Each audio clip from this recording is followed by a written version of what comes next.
Welcome back to The Marketing Perspective. I'm James and I'm the host of your show. I'm excited about season 2. We are already off and running, and we have been recording for a bit. We've got 4 or 5 in the can, and I cannot wait to share them with you. This is a whole new season. We've added video to it, as you can tell. We're also have some very special guests on this year. Everybody has been handpicked by their category. They're all experts and professionals in their industries. The purpose of this is we're a topic-driven show, as you know. And the idea is that we're sharing information with you, the business owner, so that you can use it for your own purposes. Remember that everything I say is always from a marketing perspective. Sometimes I go off task, but don't listen. I know marketing and everything else. That's why I'm bringing on the experts.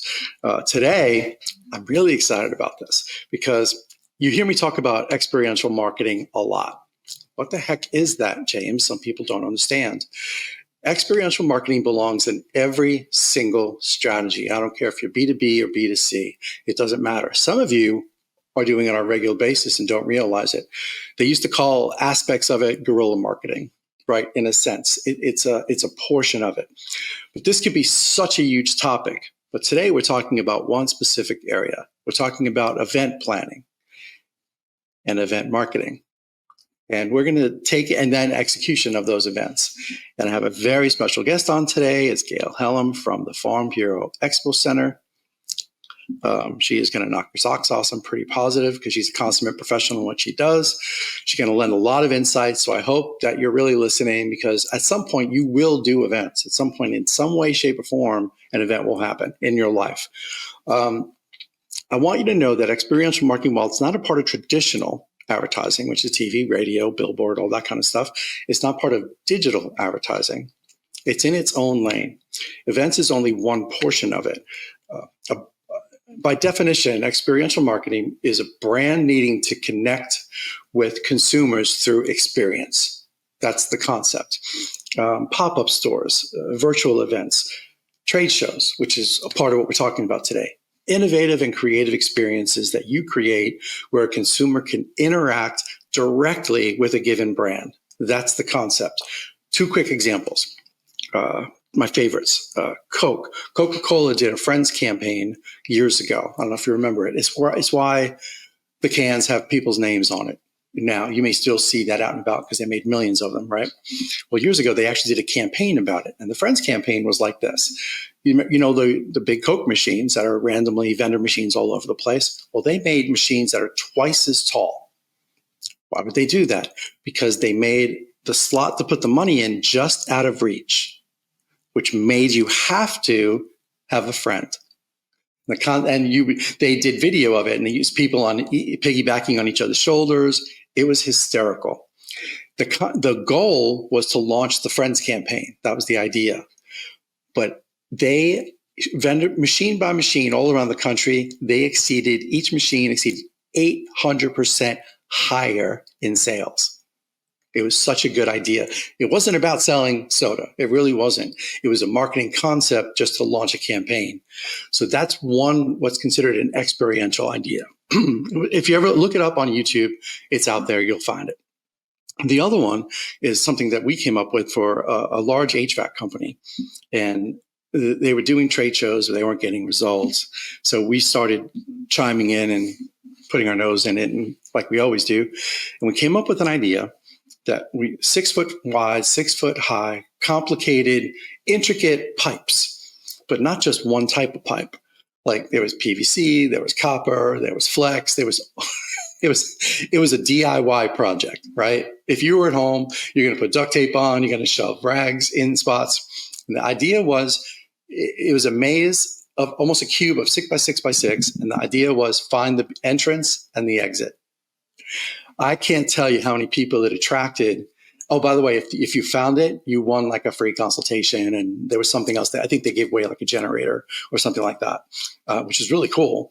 And it wasn't easy to find, but it was almost like the jelly bean, like how many jelly beans are in the jar, same kind of concept, but this thing was 6 foot high. So you can see it from across the room.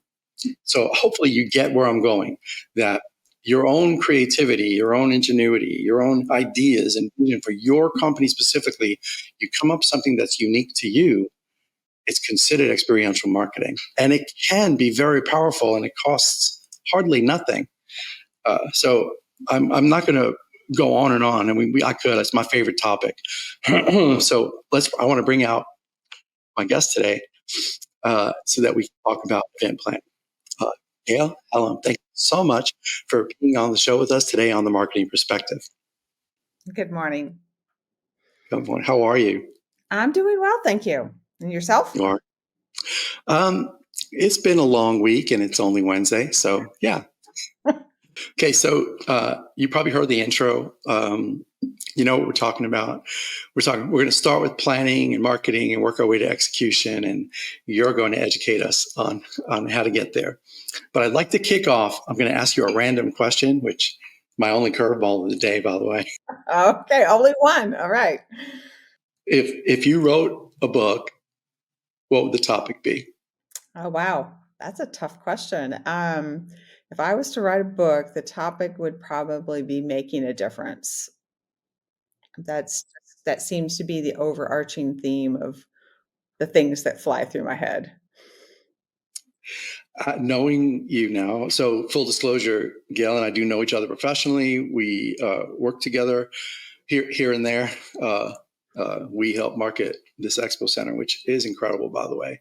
It's the hidden gem in Wilson County. That more people don't know about it. I don't get it, and that's part of our charge this coming year is to let more people be aware that it's right here and it's so much less expensive than you think. I don't want. I don't want to give it all away, Gayle, but we'll get there. We're going to talk about that in detail. So, knowing Gayle, I think that's very good. And I know somebody that can help you market that book because I think it's a great idea. You too? Yeah. Okay. There's a need for it in the world. I think it's important to take the experiences that you have and try to apply them. It's kind of the concept of paying it forward. But what I love to see is the collaboration when you get a group of people that bring their collective experience together and they come up with an idea and then they break it down and they kind of chew it up, spit it out, break it down, come up with a plan, move it forward. That's kind of where my strength has always been in the big idea, chop it up, break it out, give everybody tasks, move it forward, and then let the people that do what they do best do exactly that and move it forward. That's what I love to do is to create and move it forward and pay it forward. Ultimately, that's the goal is to try to help other people in some capacity. Kind of wish our politicians had that mindset. All of them, left, right, and don't. I'm not being political. Don't get crazy with yourselves, people. I wholeheartedly believe that. And so in my eyes, what you just said is almost answering the next question I'm going to ask you to kick this off officially. And I want you to share you and your process and what's a day in the life of being the director of marketing and sales at the Farm Bureau Expo Center. No 2 days are the same, but components of pretty much every day involve obviously fielding calls. We probably book, I'd say maybe one out of every 7 calls for looking for space to rent. That tells me that there's a much greater need out there than what I have the capacity to fill. And fielding calls, and I've got a good team, so the billing and those more office oriented tasks are pretty much handled outside of my office. But the bigger portion of what I do is about building relationships. It's really important that I build these relationships. So, where some might say, "Well, your job is an 8 to 5 job, and you should be in your office, answering your telephone and answering your emails." Well, that is all important. There's no question about that. But what the beauty is with the technology today, I could be sitting in the dentist office answering my emails, or I could be at a client appointment waiting for my opportunity for my appointment to meet with them and answering emails or doing things like that. So I try to wedge that in, the more task oriented things, wedge them in where I can and focus on the people, because the answer to the success of our business is in the people. That's great. As you're talking, I'm thinking the same thing. I'm so much more productive with clients, sometimes talking just like this. We're still face to face in a sense. I mean, there is something to be said about literally being in the same room at times. I have clients in other parts of the country, and I've lost one. It broke my heart. We were killing it for this one company, 60% growth each year. I was like, come on. And the person said, I just want you physically in front of me. I said, if you want to pay for me to travel 1,000 miles back and forth, I'm happy to do that. But why do we want to put that in the budget and take away from, those dollars going towards you growing your business? It just didn't make sense to me. I said, this is so much more effective. So I do understand that. I feel the same way. I know in my near future, I'm going to wind up being on a boat and doing some of this work. Probably the next 5 years. That's my plan. So I'm with you. I think it's possible. And technology today does allow us the freedom to be able to do that. It makes us more productive. Knowing how many things you do in a day, I think without technology, I don't know how you do it. Well, thanks. Thank you. I agree. It's if I didn't have it, it wouldn't work. I mean, there's just no way. It would be a different world. What I find most interesting is when you take generational perspective and mix it in, and then you take the need or the desire, like your client that you just referenced wants you in the room. And then you take where is your niche? Where are you the most effective? And you add all that together, boy, you can end up with some conflicts, because it's very interesting to me. Some younger generations that are doing event planning, they don't want to spend more than 5 minutes on the phone with you, and they want everything by email. And so much gets lost in that translation. And I know that sounds really cliche, but it does. It gets lost. And, it's just for them, it's just a check, check, check, check, check, check, check, boom, we're done. You contrast that to an event planner that was just in the expo, who values the interaction and the personal relationship that we have working with them. It's night and day. And I wish more could see that it's a balance between the technology and the relationship. It really is. It takes both to be effective. And unfortunately, not everybody does. I think part of the reason we related way back in the day, we both have extensive experience to different points to such a degree that we can do both sides. We see both aspects of it, and we can do both jobs. And that's a rarity. And maybe we're a dying breed. I'm not sure yet, but we'll see what happens. I would like to think that those that don't understand the balance may come to understand the balance. I would hope. I see that they don't, for the most part, they don't have the desire.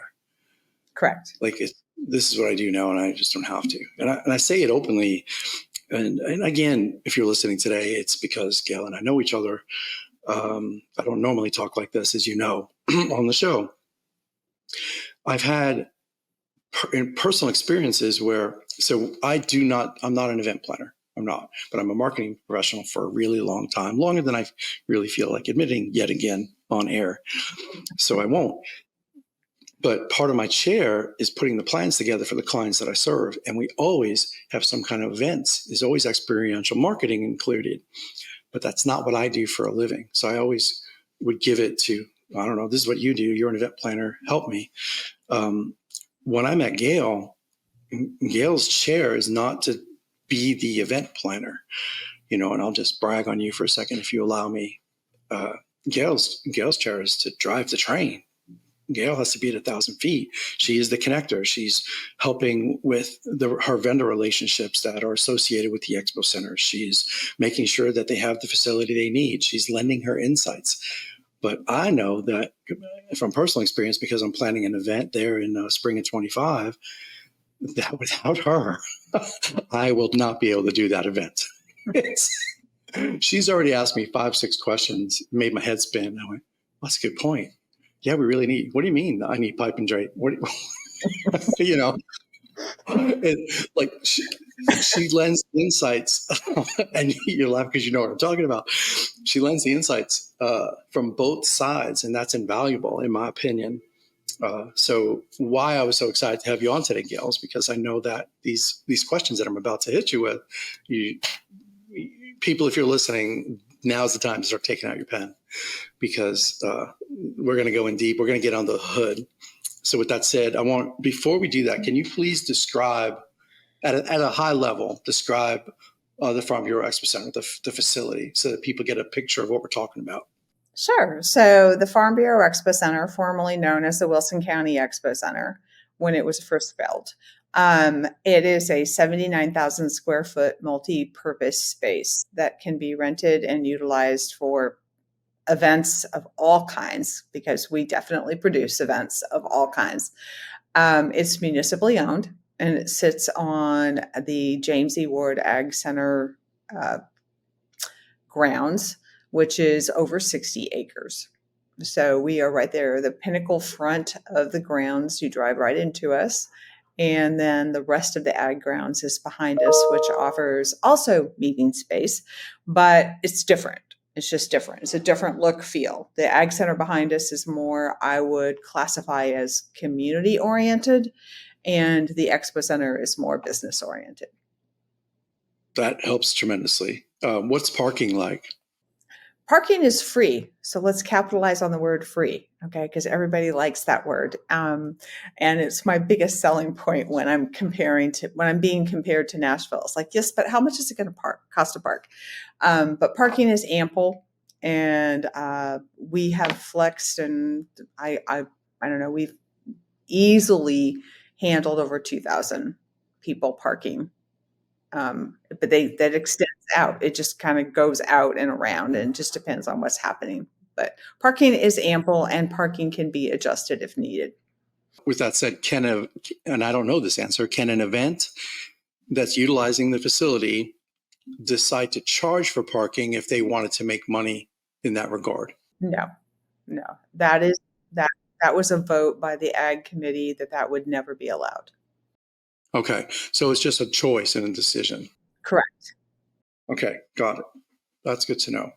Because that's another thing, if you're listening today, part of the reason you may have the event there is you are trying to generate a profit.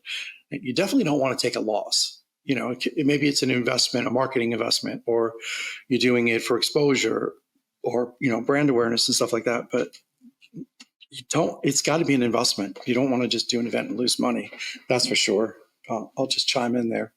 Okay, well, that helps us. I think that paints the picture, I believe. And as I alluded to earlier on, there's much more to event planning than meets the eye, isn't there, Gayle?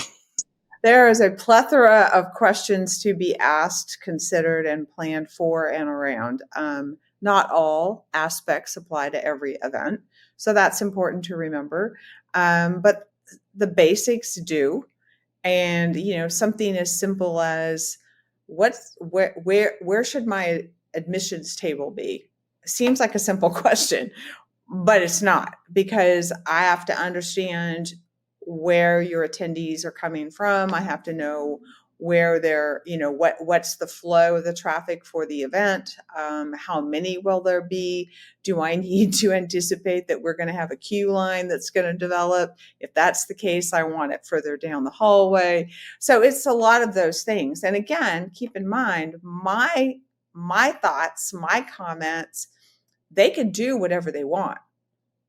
I'm simply trying to help them avoid problems that they can't anticipate, because either they have never had the event before, or they're new to our space, and that can make a huge difference.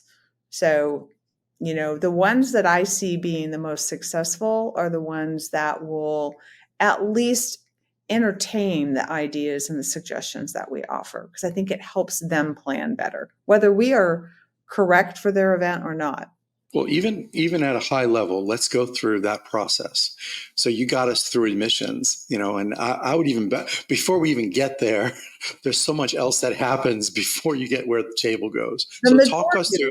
yeah, the majority is before they get there. Right. So go through that, because I think that's the part that people don't understand. I'm going to do an event, and then all of a sudden they're inundated with, this is time consuming. There's a lot more to it. Well, you're exactly right, because a lot of people, they will call and they will say, I'm looking to have, I don't know, I'm looking to have a small trade show. Okay. I'm like, okay, well, can you give me an idea of how many vendors do you think you might have? Well, I don't know. Okay. So it tells me that they have not talked to anybody. They don't know what their interest level is. Right. Is this an event that you're charging for attendance? I don't know. So I start getting a lot of I don't knows. So I need to know, how many vendors are they charging? Are they doing pipe and drape? Is this a multi-day show? Do they need a setup day? Do they need 2 setup days? Because, you can have the setup for the actual event to framework what they need to do. And then you have the vendors that need to come in. And sometimes they'll go, oh, no, the vendors will just set up before we open. No, they won't. That won't work. And so, that's that back and forth. And to your point, yes, I do inundate them with questions, but that also tells me how much homework they've done in coming into the conversation. And then we have to go through the tables and chair setup, and what does your sound and AV look like? And do you have any other specifics? And if they go, yeah, I really want those smoke boxes that have the fireworks that come out of them. Like, yeah, well, that we can't do that, or I want a wide open bar, and and no, what do you mean I have to pay for security? And it's just a lot of things, but that, again, it goes back to that personal relationship and being able to have that dialogue and show a genuine interest in, I want you to be successful. That's what we're here for. I need to understand what you want to do. And then when do you want to have it? Right. And it should be their vision, not your vision. You're executing their vision. Mm-hmm. Correct. It's not my event. When they rent the expo, I'm very clear to them when, they're like, well, can I have a banner in the hallway? If you're renting the whole building, it's your building. We're just here to help navigate you, not to control you. There are some rules you have to follow, but the point is that we're here to support your success. It's not my event. Right. Well, yeah, I mean, I would imagine they have to be respectful of the space. There are some type of events that may trample and cause insurance issues and all kinds of stuff. Yep. I can tell you that when I went to Gayle for this event that I'm talking about, I think I answered about half of those questions. I knew the number of vendors. I knew the number. I knew that I had done some of my homework. But then there were a couple of questions I went, I'm sorry, what? That's okay. I did ask for power. We're there to help. We're there to help. So what Gayle is saying, and I throw myself, on the axe, on the sword on purpose, because that will happen. Like, chances are, unless you are an event planner and do that for a living, if you're just a business professional and trying to have an event at a facility, you will stumble a little bit, but having someone like Gayle is invaluable. I mean, if you can walk in with an event planner, great. Hopefully you find one that has a clue, and Gayle doesn't have to shred to mincemeat when they don't know what they're talking about. I'll say it. You don't have to.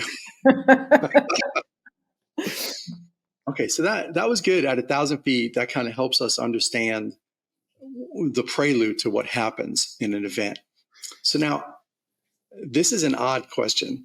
I'm not sure we're ready. No, I'm going. We're going for it. How do you know when an event will be successful or not? It's in the planning. What factors go into that? Do they have a solid plan when they come to me? Okay. Have they allowed themselves enough time to build an event and execute the event, as well as advertise and do all the things that need to be done before they actually arrive for the event? Because if you came to me today and said, I want to have a vendor show and I want 6,000 people there to make it successful, and this is what, July 3rd, and I want to have it in October, I would say it's not going to happen, because you haven't allowed yourself the amount of time that you need to be able to fully execute that event with the proper preparation. You just it's not there. And unless you're willing to lose money to get, establish a footprint. Now, there's a couple events that we've done that they knew going into it they were going to lose money, because they just wanted a footprint. They wanted a precedent set. And that's, if they know that going in, I'm a little bit more comfortable with that. But then you got to remember there's the other side of it, in that an event, the success of an event is also my success. Well, the expo's success, I should rephrase that, the expo's success, because the money that they make and the relatable money that the expo is going to make are tied. All right. There's rent. Yes, I'm going to get paid rent. Yes, I'm going to get paid for, certain things, certain attributes that are within an event. But then there's vendor fees, or there's ancillary fees, or there's ticket fees, or there's those kinds of things. Those are all tied to that as well. So if I'm looking at a wedding, or an event of any kind, a wedding would probably be the most simple. Do I want to have a weddings there? Sure, I do. But if you do an apples to apples comparison and you're looking at a trade show and you're looking at a wedding, the trade show is far more lucrative to me than the wedding, because the wedding is simply the rent. That's all that's ever going to be there. And the trade show is so much more. But the success of the expo comes in the balance of the different types of events. I want to be supportive of the community, but I also need to have a nice, healthy balance of these other kinds of shows. So, people need to have a game plan when they come in, and I don't expect them to know everything, and I don't know everything. I mean, I learn stuff from event planners learn stuff from me. It's a, kumbaya type environment. We try to work forward. But not all venues do that. So, that's important too, to know going into it. Well, that's what in the beginning of the show, when I said it's a hidden gem, it wasn't just the building that I was talking about. It's impressive how it's done. I've been to a lot of events over the years, professionally speaking, and I mean, there's different scale and scope of events, right? And I have been inside this building, the Expo Center, now for 5 years, multiple events. It's always different. It's always a unique experience in some way, unless the two events are very similar to one another, then it's a similar setup and stuff. But I've seen it. I've seen a funeral there. I've seen a trade show there. I've seen the state fair have part of their chops in that building. I've seen, because state fair is on the ag grounds, if you don't know and you're listening. Yes, we're in Nashville and it's in Tennessee, in case you're missing that. It transforms so many different ways. It's a great flex space to be able to use. We're only limited by our own imagination. We're only limited by what our vision is for what we want this event to be. And when it comes to the success of it, I would imagine it's got to be a symbiotic partnered relationship, that working with you, not against you, or not, hey, we'll tell you what we want and just go execute this. And I guess you work like that once in a while, but I would imagine it would be much more powerful if the collaboration was there, and it would lend to a more successful event, in my opinion. I would agree with you, because the events that I see that enjoy the success that they're hoping for are the ones that are very willing to have that working relationship and that ongoing dialogue that, they know that we're there, we've got their back. They know that we'll do our part in our setup and that type of stuff. People really value that. That event planners that you're like, okay, so if you do your layout, you draw your layout. I don't care if it's in crayon, it doesn't matter, but I need to know what you want it to look like, what you want that footprint to look like. We'll have your tables and chairs where you want them. So you just come in and you just do whatever your event requires, and then you're good to go. And they're like, wait, what? You're gonna do that for us? And they're shocked. But so that's a cherished service that we offer that I'm kind of surprised that some venues don't offer, because it does make a huge difference. It makes a huge difference.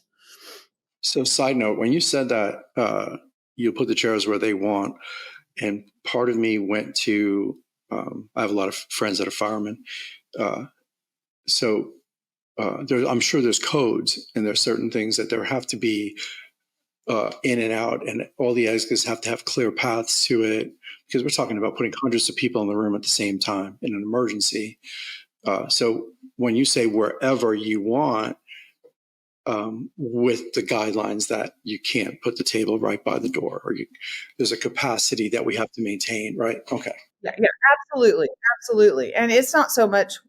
I mean, it's probably lesser of a concern if it's just a couple hundred people.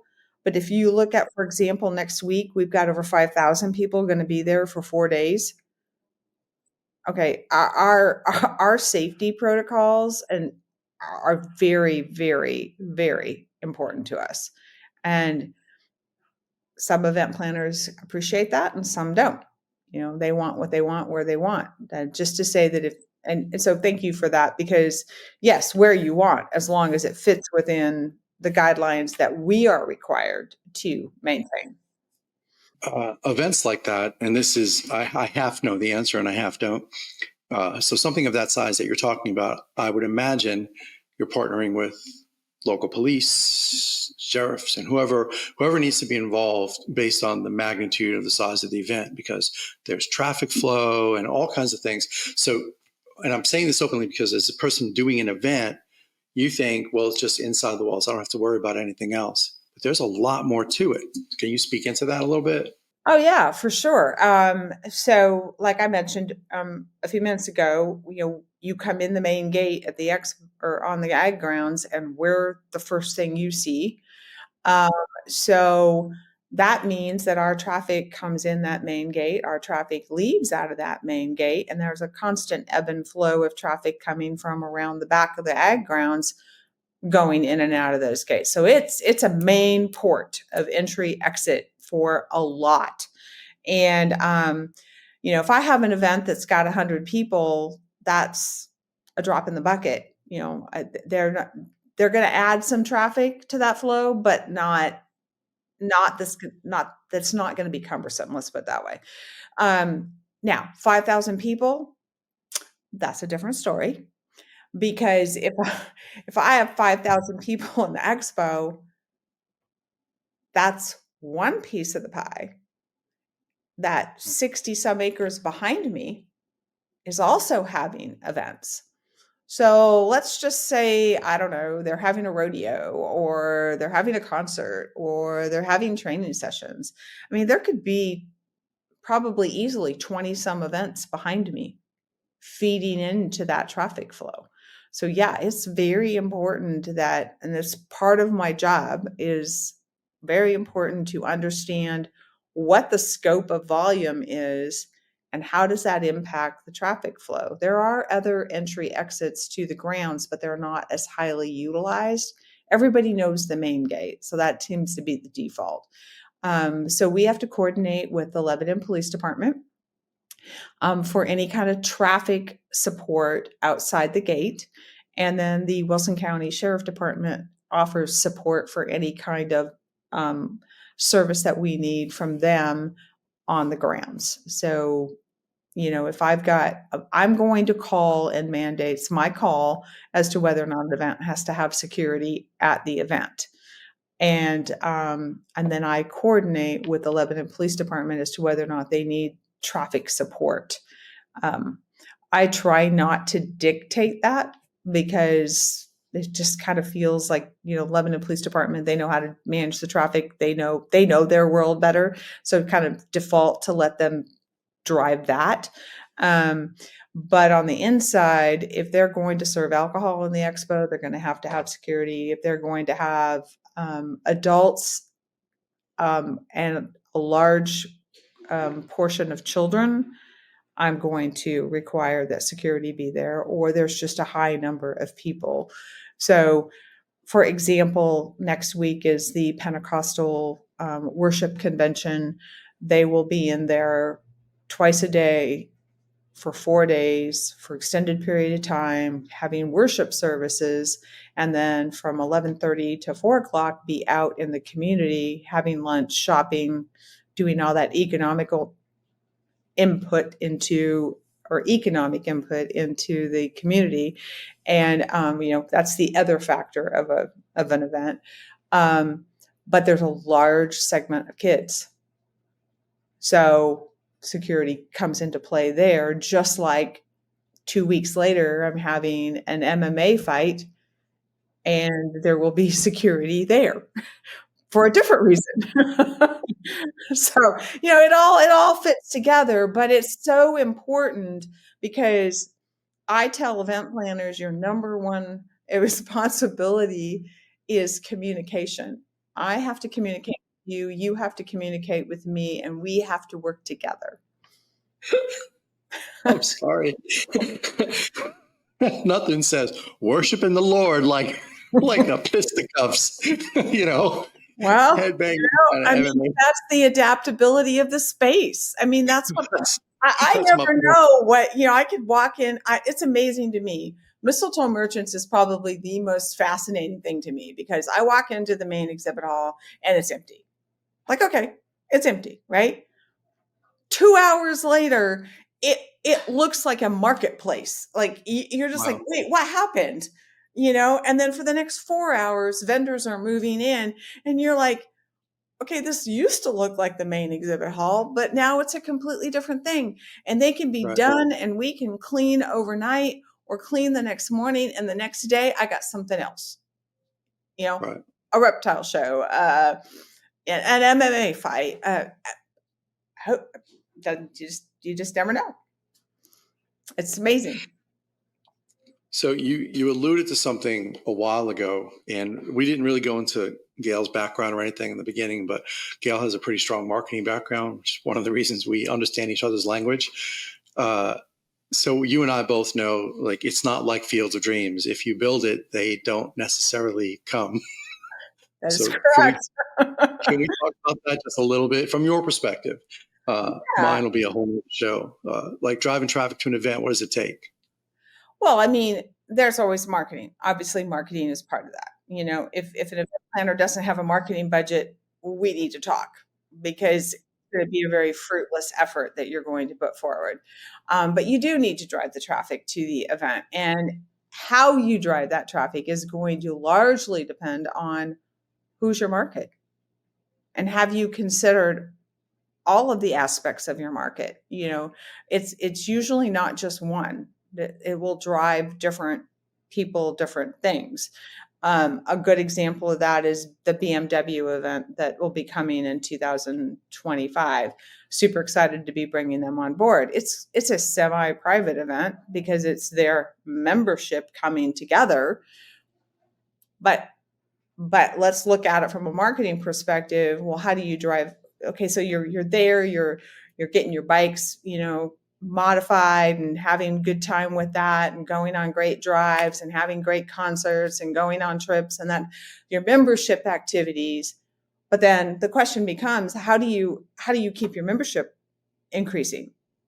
How do you keep that membership number strong? Well, you let the public come to your event so that they can be immersed in this culture that you've created. And then they want to become a member, and then they want to come to your next event. And so that's a real simple example, but that was a conversation I just had yesterday with them. How private do you want your event to be? And they were like, well, they want the public. And I said, well, I would think that the public would drive membership numbers. And it was like, yeah, you're right. So real simple conversation, real simple example, but you do have to know that. And the hows and the whys, I really never thought that there would be a day that I would say that Facebook had value, but it does. It's like, suck it up. Yep, it does. I hate it, but it does, but it works. It does work. And I never would have thought that I would have ever said that out loud to anybody in any capacity, but it does work. I have But proof. I might play it back a few times down the line. It does work. I do see value in it. I do appreciate it for what it is. I see more value for it as a marketing engine than I do a social connection aspect, but that's just my personal feeling. But that's not the only answer. Anybody who says, well, I don't have to have a marketing budget, I can just use Facebook. But that's not really the case. Again, you have to understand, as you have to understand your market. You have to understand your vendors. What do your vendors need? What do your attendees need? Do you need billboard? Do you need, any kind of other digital marketing? And probably the answer therein is you probably need smidgens of all of that, and some more than others. And it's that combination, again, that I call it the kumbaya effect. It's like the pieces have to come together to serve the greater need to make the event successful. And what that looks like is dependent on your event, your market, and who your attendees are. Well, if you've listened to the show before, if you're listening today, you've probably heard me speak about what DISC profiles and using DISC and communication models. And I'm not going to park here, but if there's 4 major types of communication, go with me on this, that there are, that means no one marketing tool can actually capture 100% of market share. It's impossible.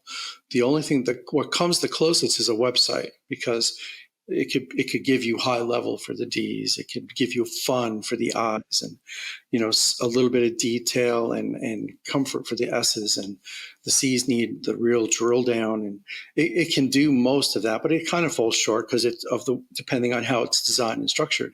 So in general, what Gayle just said about multiple touches is really important. You can't just use Facebook, even marketing an event. If you have a local event, if you want 50 people, you could probably get away with something like that. But some of these bigger events, part of the market you're going to pull from is within an hour drive of this facility. So there's a certain geographic, and that's local marketing in its backyard. For the BMW thing, I'm just going to go off on my tangent for a second. BMW, like I know 2 people in New York that with 100% certainty will show up at this member event. I'm positive that they'll go. So, but do they have to do any traditional advertising to reach people that are 1,000 miles away? They don't. But that's where social will come in, or the newsletter, or other touches that they're doing to capture the audience. My point is that it requires multiple touches, understanding who you're trying to walk in the door, where they're located, and what outcome are you seeking from this event. And if you can answer those 3 questions, that kind of lays out the things you'll need to satisfy each component of it. That's from my chair, that's a great way to market the event outside looking in. But that was very insightful. Thank you for that, Gayle. Yeah, well, to add to that, I think that it's important that you have those multiple touches, but you also have the ability to delve into that data to understand where they come from on the back end, so that you can use that to tweak or pivot if you need to for your next event. I have the ability to work with a CVB who has Placer AI, And, one of the things I told BMW was an added value to working with them was like, I could tell you exactly where everybody comes from. I could tell you what hour they were there. I could tell you how long they stayed. And they were like, really? And I'm like, it will help you in your planning. And they'd never had that before. Coming from being in this industry for so many years, back in my day, they didn't have a lot of this technology. We couldn't get some of that data, but as much as I don't like Big Brother watching, they're watching anyway. They've been watching always, and we just don't realize it. Now it's a little more transparent, and data, it can be invaluable. You've heard me talk about it before. If you listen to the show, there is good data and bad data. But what Gayle's talking about is spot on, man. As a marketer, the drool comes down my face when you hand me that information after an event. Oh my gosh. It can work both ways. It could, wow, it was abysmal. We really didn't drive the traffic we thought we were going to drive. So then you got to go back and look at, well, how did you market it? What worked? What didn't work? We have to learn from, to your point, learn from the experience and do it better the next time, because you will do another event. So that's really invaluable information. Thank you. So we did talk about the Expo Center a bit, but before I close out, I have one big question. We planned, we marketed. Let's talk about execution just a little bit. So now, what does that look like? That is 100% communication. 100% communication. I have done more events than I care to admit myself. And some I've had support from the venue and some not so much. So I guess I appreciate the fact that and love the fact that our venue is very, very responsive and very in tune with the communication need. Something as simple as handing the event planner a cell phone number and saying, text this number if you need anything.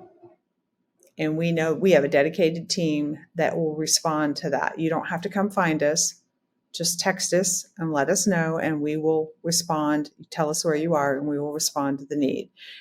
That's huge, because they don't feel like they're on an island. They're in a new place. It's kind of like going and being a house guest someplace.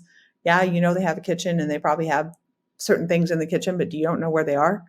That type of thing. So we try to be responsive to that. That communication is critical. And then our response, our responsibility is to be responsive when that happens, when they have a need, and guide them and help them in that support. And this is where the failure to plan and attention to detail begins to manifest.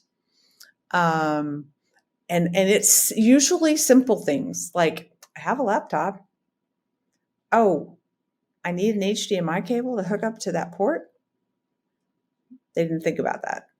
Or they didn't think about an extension cord, or they didn't, oh, wait a minute, I totally forgot the tablecloths, or things happen, and trying to be responsive and trying to help them support that. So, we're very clear with them. They have a choice in setup days.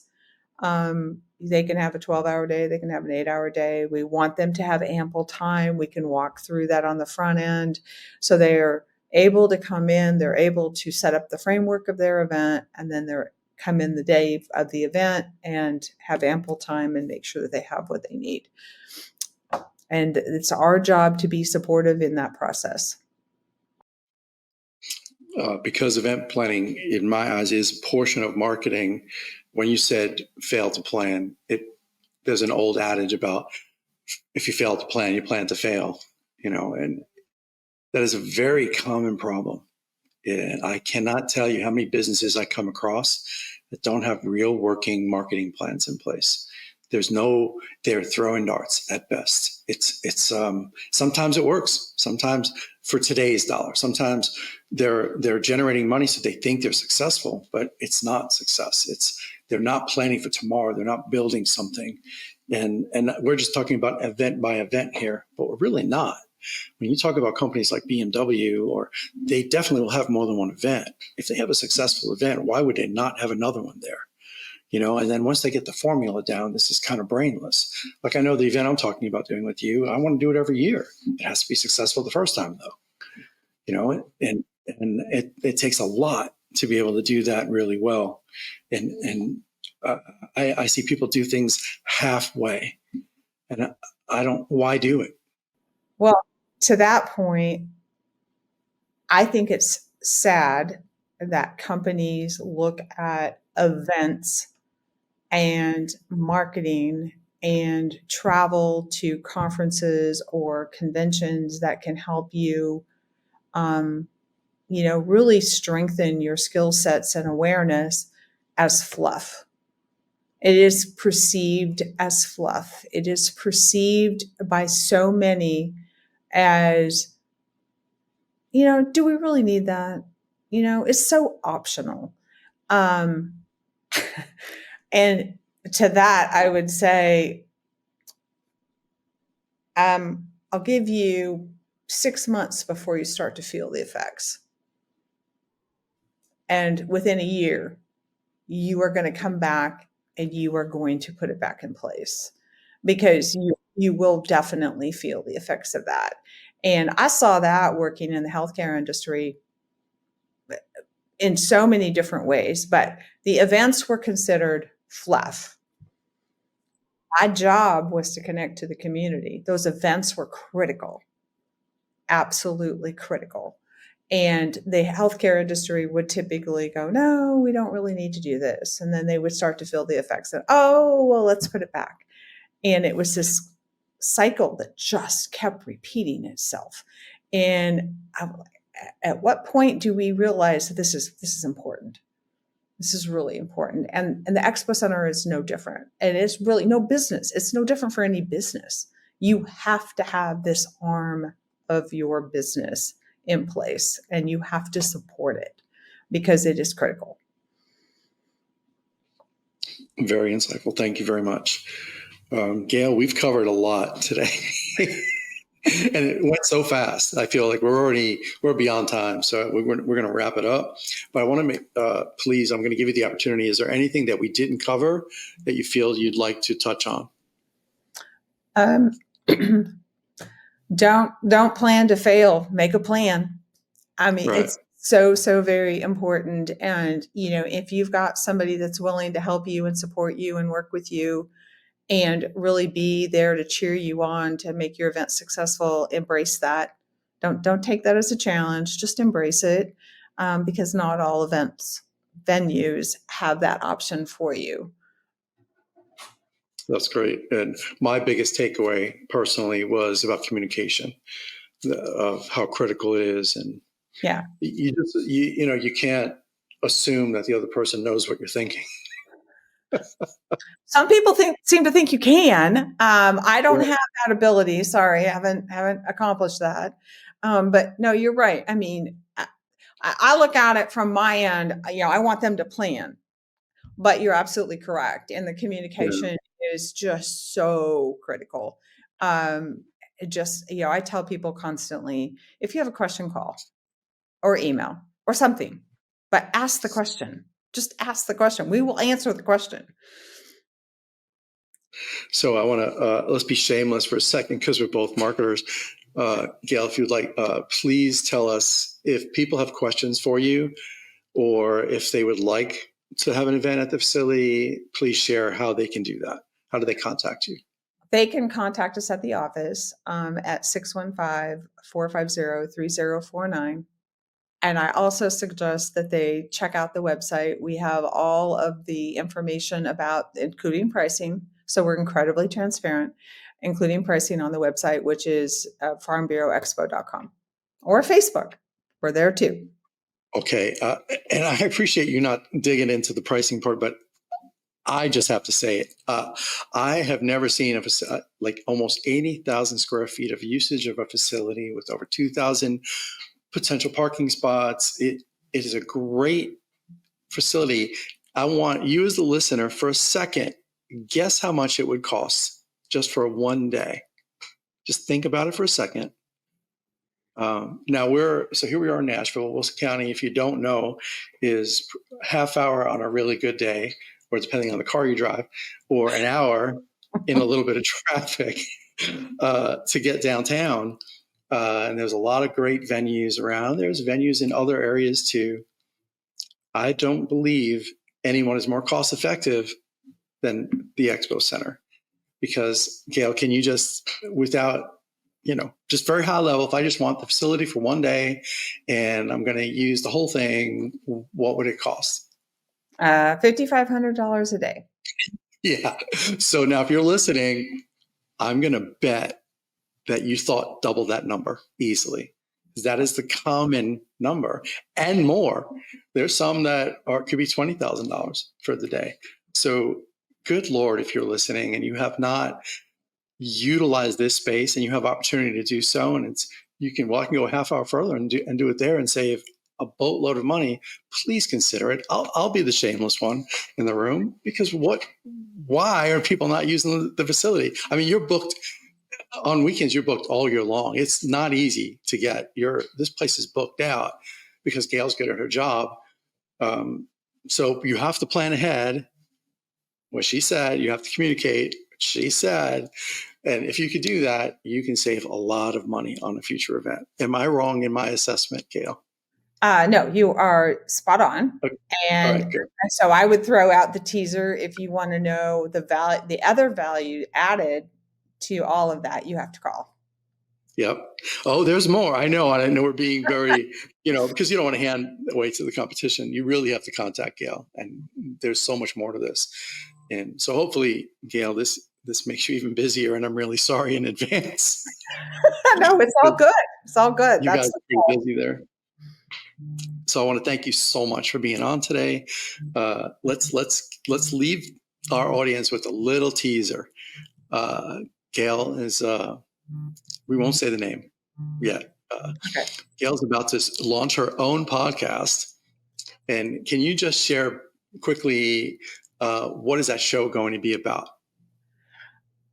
We're very excited about this concept because it's you go back to the communication. And it is an opportunity to sit and visit with event planners, community leaders, local businesses, even tourism-related business that's for our state or other states. And really, we want to talk about the value of, you look at an event and you ask the question, okay, it's an event, but there's so much more behind the scenes and so much more value. And that's what we kind of want to unpack and help people understand not only who we are, but what we do and the impact that it delivers to our community or any community, actually. That's all great and good, but I didn't hear on that list of potential guests anything about marketers. Just going to put it out there. Just going to plant a seed that maybe we have built into that whole thing. You said high level, so I just stuck with the high level. Here's me campaigning to be on your show now, which is kind of funny. So yeah, I think it's going to be a great show. To be on yours. Thank you very much for having me. Oh, it is my pleasure to have you. You're a joy. You're part of the hidden gem of right here in Wilson County. Hopefully we can change that this coming year. So if you're listening today, thank you so much for being on. You know how we feel about you.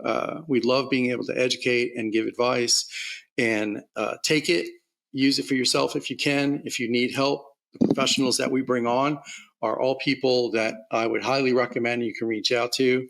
Some of my guests, that you can reach out to them anywhere in the country, wherever you are. Remote is so easy now. Some of these people, we just had a business coach on last week, and we'll have a fractional CFO on soon, and an HR professional, and people that can work remotely that can give you advice. Because if you're an entrepreneur or you own your business, we're good at what we do for a living. We're not good at all the other things. So the real successful businesses learn that and know how to find those professionals around them and have them as consultants. And if you're right in our backyard, man, use Gayle an advisor to you, if you're thinking about doing an event, just kick her tires, ask a question. I know I'll say Gayle's very approachable and she's easy to talk to, and she will give you very sound advice. And if you know me, you know I'm the same way. I'm Italian. Take me for food. I'll give you a marketing plan in an hour and a half conversation. And I'm happy to do it. Why? Because I'm passionate about what I do, because I believe it can lend to success. And if you're not taking advantage of this kind of stuff, I don't get it. But if you are, I'm really glad you're a part of us. Please share Marketing Perspective with other people so our show continues to grow as it is. We're very thankful for the ones that have done that. And we're looking forward to seeing you again next time. Thank you and have a great day. Thank you for being on Marketing Perspective.